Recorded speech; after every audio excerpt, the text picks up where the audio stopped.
You, Tim. Arno? Well, speaking of common threads, there are many in my story between both Sammy's and Tim's, first of which was parenthood. My daughter was born in 1992. She was conceived willfully by her mother and I because we felt it was our duty as white people to have white children. So my daughter was a planned birth as a result of this white power ideology. In 1994, her mother and I split up, and I had effectively become a single parent at that point. In 1990, a very close friend of mine who had approached us as a white power skinhead group, effectively looking for protection, looking for power. This is a white kid who went to a predominantly black high school. He was beat up all the time because he was white. He had enough of it. He sought us out.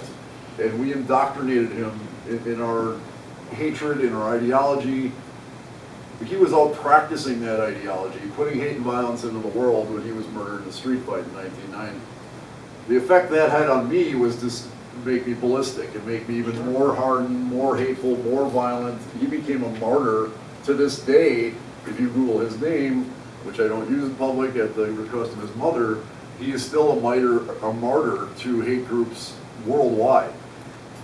In 1994, after a concert which my white power band had played in, an acquaintance of mine, but who was a counterpart because he was a singer in another white power band, was murdered after this show. I had just become a single parent. I'd seen my second friend murdered. I had lost count of how many friends I'd known that were incarcerated. And it became apparent to me that at that point that if I didn't change my course, it was very likely that death or prison was going to take me from my daughter. And I was all that she had at that point. So that was the real catalyst that really kind of set me on the direction away from hate groups. But the true answer as to how did I get out, what made me leave, is simply exhaustion.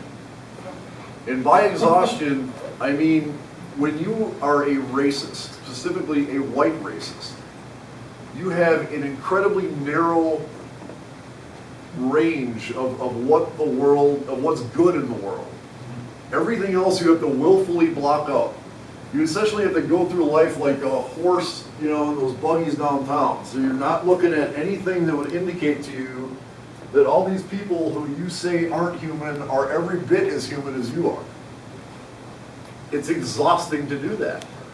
It takes a ton of energy, especially when I worked at a t-shirt place after I dropped out of high school with a bunch of black and Latino guys who were nice guys and they were funny.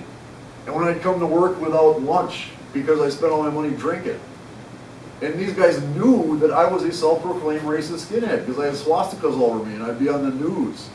They'd be like, hey skinhead, you want a sandwich? You look kind of hungry over there. I didn't want to take a sandwich from a black guy, but I was hungry. Hunger is a pretty powerful force. So I'd be like, yeah, I'd grab the sandwich and I'd go back in my corner and sit there eating it, and they would just be like, oh, whatever. And they'd go back to joking around and doing their thing. And I wanted to be friendly with them. I wanted to be nice to them as they were nice to me. When I first got into being a skinhead, I got a swastika tattooed on my middle finger here. Specifically, so when black people or Latino people or white people who didn't like racists came up to me and they said, what, are you a racist? I go, yeah. What are you going to do about it? That was the logic behind that swastika. Now, also working at this t-shirt place, I got paid once a week, and throughout the week I'd eat ramen noodles so I'd have more drinking money. But on payday, I went to McDonald's for a Big Mac, and that was a big deal. It was like, that was a feast for me. And the McDonald's I went to, there was a very kindly old black lady who always seemed to be taking my order. And this is the type of person who had a smile for everyone, unconditionally.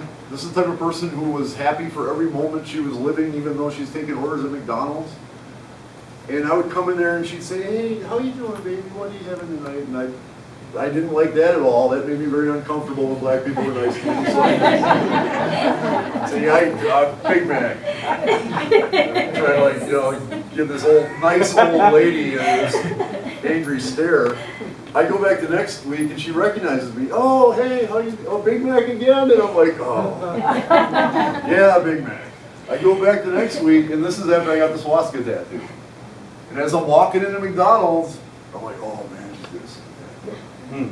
I don't want her to see this. And it was like, my mom or my grandma. I was sitting back there, I'm like, yeah, well, Big Mac, okay, yeah, how you doing? Good to see you. And when I'm paying for it, and I'm trying not to let her see it, but she saw it. And she just looked at me like a grandma would look at you, and she said, what is that on your finger?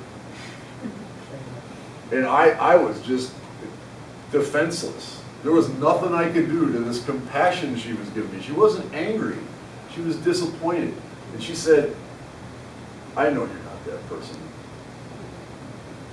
And I just said, good. And I got my food and I went scurrying out of there. Things like that happen all the time.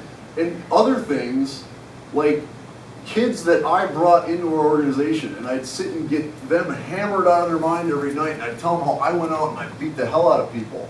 And I'd tell them how I got hit with a lead pipe, and I trashed the guy, and I put him in the hospital, and I told them how we beat up this black gangbanger we found. This kid shows up on my doorstep one morning with a 12-pack of beer, which was always appreciated. That was kind of the tribute I expected from these kids. And he's laughing, and he says, on the way to my house from the liquor store, he saw a little Latino kid. He didn't use the word Latino.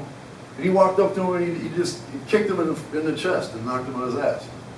And left him squirming in the corner of the alley. And then he's laughing about it and showing up on my doorstep and bragging to me about it. He wants my approval about this. And at that moment, my stomach turned. And my first thought was like, man, it's just a little kid. But I couldn't say that, because what I had been telling these kids every time, I said, we are at war.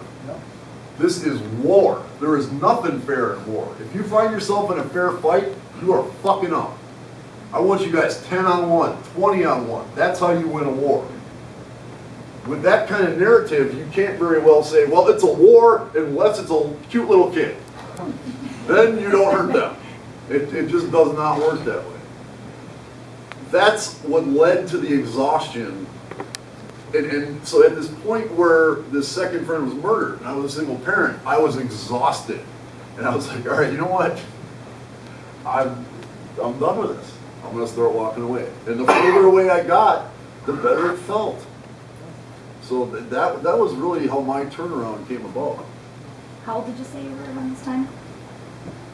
I was, it was in 1994 that this started, and in 95 when it was kind of finished, and I was born in 70 in December, so okay.